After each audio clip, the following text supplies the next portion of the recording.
Happy Friday. We are back. I need a haircut. It is early, and we're here to talk about another video in our Let Me Know series. Today's video is what makes a perfect book. I'm interested in your thoughts on this. Obviously, we have books that some of us rate a 5-star. Is that a perfect book, though? Is there maybe another level that's beyond 5 stars?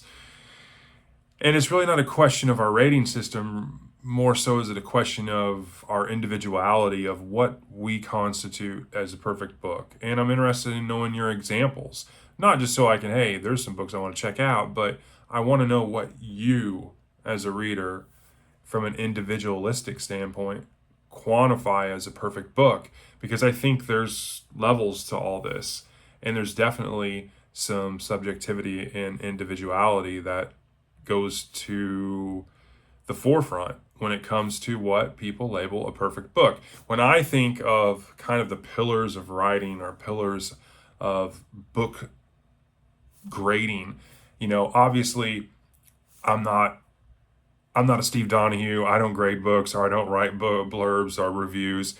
But when it comes to how I envision as a reader what I want to read, I want to read something that has compelling characters. I want something that has great world building. I want something that has some type of theme or element that's going to grab my attention.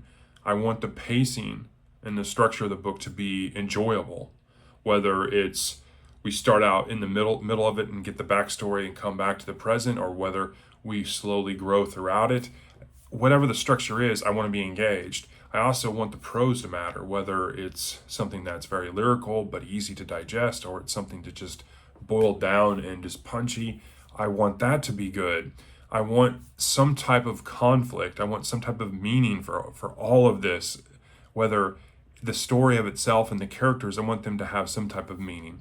And I want it to play with my emotions a little bit, whether or not it's going to make me cry, or whether or not it's just going to make me get excited and hyped, or whether it's just going to be a story that really makes me think.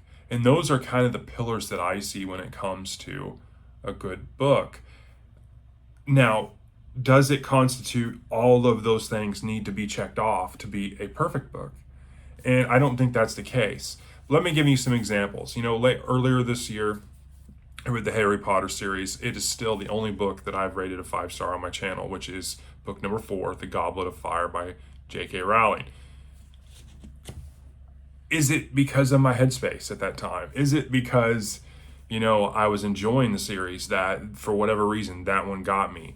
Or was it because I had a recognition that I have yet to rank anything a 5 stars, and so I rated that one 5 stars? But does that book, just because it's rated 5 stars and it's the only one I've rated 5 stars on my channel, does it make it perfect? When I think of perfect books, I have one example.